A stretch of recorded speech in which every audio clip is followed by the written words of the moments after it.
नमस्ते, मैं उज्ज्वला महाराष्ट्र पूना से।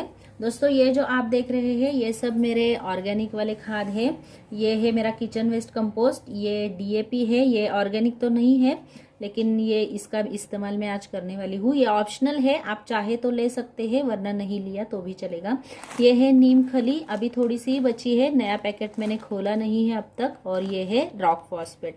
अब इनको मैं यहाँ पे क्यों लाई हूँ ये बात बता देती हूँ।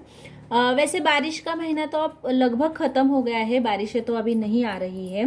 तो बारिशों में हमारे जो भी गमले थे वो बाहर बारिश में भीग रहे थे, तो बारिश के पानी के साथ साथ ड्रेनेज होल से हमारे जो मिट्टी में न्यूट्रिएंट्स थे वो भी सब बह गए हैं। तो अब हमारे पौधों को खाना देने की जरूरत है, क्योंकि अभी तो बारिश नहीं आएगी और जो भी न्यूट्रिएंट्स थे वो खत्म हो गए हैं। तो पौधे को बढ़ने के लिए खाना देने की बहुत जरूरत है। और हमारे कुछ पौधे डॉर्मेंसी में भी जाने वाले हैं, फूलों वाले, जिन्होंने गर्मियों के सीजन में बहुत सारी फ्लावरिंग की थी वो अब डॉर्मेंसी में जाने वाले हैं। तो उनको अभी इसी महीने में हम खाद दे सकते हैं। इसके बाद 4 महीने तक वो सोए रहेंगे, उनको खाने की ज्यादा जरूरत नहीं है, थोड़ा थोड़ा पानी दिया तो भी चलेगा। तो उन पौधों को भी हमें इस महीने में खाद देनी बहुत जरूरी होती है। आप अगर चाहे तो ऊपर का थोड़ा सा मिट्टी का लेयर निकाल के उसमें ये कंपोस्ट मिला के फिर से थोड़ी सी मिट्टी डाल के आप उसमें वो गमला पूरा भर सकते हो, क्योंकि सर्दियों के दिन है। गमला अगर हमने पूरा भर दिया तो पानी भी हम थोड़ा देंगे, बहुत ज्यादा मात्रा में पानी नहीं दिया जाएगा और हमारे पौधे की रिक्वायरमेंट भी पूरी होगी। तो आज हम पहले ये खाद कैसे बनाते हैं, मैं इसमें क्या क्या इस्तेमाल करने वाली हूँ ये आपको दिखाती हूँ। अभी मैं सिर्फ 5 पौधों के लिए मेजरमेंट आपको दिखा रही हूँ। आपके हिसाब से, आपको आपके जितने पौधे हैं उसके हिसाब से आप उसको बनाइएगा। मैं 5 पौधे के हिसाब से बना के दिखा रही हूँ। ये मैंने खाली एक बर्तन लिया है, इसमें अब ये मैं किचन वेस्ट कंपोस्ट 5 मुट्ठी डाल रही हूँ। 5 मुट्ठी किचन वेस्ट कंपोस्ट लेना है हमें।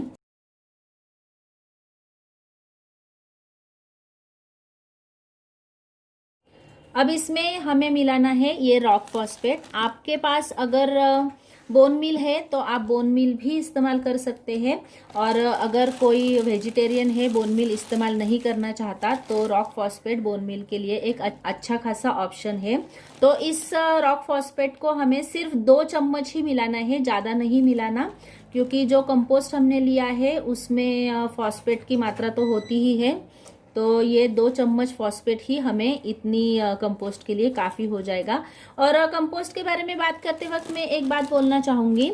आप ये मैंने किचन वेस्ट कंपोस्ट मेरा घर का बनाया हुआ है, रेडी, यही मेरे पास है, इसलिए मैंने ये लिया है। अगर आप चाहे तो आप काउडंग कंपोस्ट या फिर वर्मी कंपोस्ट भी ले सकते हैं। अगर वो बाजार से लिया है या फिर घर पर तैयार किया हुआ है, वो आप कुछ भी कंपोस्ट ले सकते हैं। मैंने किचन वेस्ट कंपोस्ट तैयार किया था तो मेरे पास किचन वेस्ट कंपोस्ट है। और जब मैंने किचन वेस्ट कंपोस्ट तैयार किया था उस वक्त मैंने नर्सरी से जो पौधे लाए थे उसको, जो मिट्टी थी उसको यूज किया है। तो उसमें केचुए तो थे ही, इसलिए ये मेरी वर्मी कंपोस्ट जैसी भी इफेक्ट इसमें हो गया है। केचुए के अंडे वगैरह इसमें मौजूद है। तो ये मेरा एक तरह से किचन वेस्ट कंपोस्ट के साथ साथ वर्मी कंपोस्ट का भी काम करेगा। और इसमें मैंने 2 चम्मच रॉक फॉस्फेट मिलाया है। अब इसमें मैं मिलाऊंगी डीएपी। डीएपी ये ऑप्शनल है, लेकिन मैं डीएपी इसलिए मिलाती हूँ ताकि डीएपी का असर इंस्टेंट हो जाता है। हमारे पौधे को अभी इंस्टेंट खाना देने की जरूरत है। ऑर्गेनिक चीज़ों को मिट्टी में हमारे डिसॉल्व होने के लिए समय लगता है, और तब तक ये डीएपी हमारे मिट्टी में हमारे पौधों को खाद प्रोवाइड करेगी, इसलिए मैं डीएपी यूज़ कर रही हूँ। वेजिटेबल वाले प्लांट्स में आपने नहीं डाला तो भी चलेगा, लेकिन जो फ्लावरिंग प्लांट्स है वो तो हम खाते नहीं है, तो इनमें ऐसे डीएपी का या फिर एनपीके का इस्तेमाल किया तो चलेगा। आप एक साथ डीएपी और एनपीके दोनों का इस्तेमाल नहीं करेंगे, एक समय में एक ही यूज करेंगे। एक तो डीएपी यूज करेंगे या तो एनपीके यूज करेंगे, क्योंकि इसमें भी बहुत ज्यादा मात्रा में फास्फोरस होता है और एनपीके में नाइट्रोजन, फास्फोरस और पोटेशियम होता है। तो ये फास्फोरस की मात्रा ज्यादा हो जाएगी, जिससे हमारी मिट्टी एसिडिक से अल्कलाइन हो जाएगी और पौधों को नुकसान दे सकती है। वैसे तो कंपोस्ट में भी एनपीके के गुण होते हैं, इसलिए ये लिया है मैंने। 10 इंच के गमले के लिए लगभग 10 दाने डीएपी डालना अच्छा होता है। तो हम तो ऐसे मेजरमेंट नहीं लेंगे, मैं 5 गमलों के लिए तैयार कर रही हूँ, तो लगभग मैं ये आधा चम्मच ले रही हूँ। ये देखिए, ये आधा चम्मच ही डीएपी हमने लिया है और ये मैं इसमें मिक्स कर रही हूँ। अब इसके बाद ये जो भी तैयार हुआ है इसका 10वां हिस्सा हमें इसमें नीम खली मिलानी है। नीम खली मिलानी बहुत ज़रूरी है क्योंकि पानी की वजह से जो फंगस वगैरह हमारे मिट्टी में तैयार हुए होंगे, जो बैड वाले बैक्टीरिया तैयार हुए होंगे, उनको मारने के लिए ये नीम खली हमें बहुत हेल्प करती है। अगर आपके पास नीम खली नहीं है तो आप हल्दी का भी इस्तेमाल कर सकते हैं। हल्दी भी मिट्टी को रिचार्ज करने का काम करती है और मिट्टी में से फंगस को दूर कर देती है। तो ये 5 मुट्ठी लिया था मैंने और इसका 10वां हिस्सा मतलब आधी मुट्ठी तक नीम खली में इसमें मिलाऊंगी। अब ये तैयार हो गई है हमारी खाद।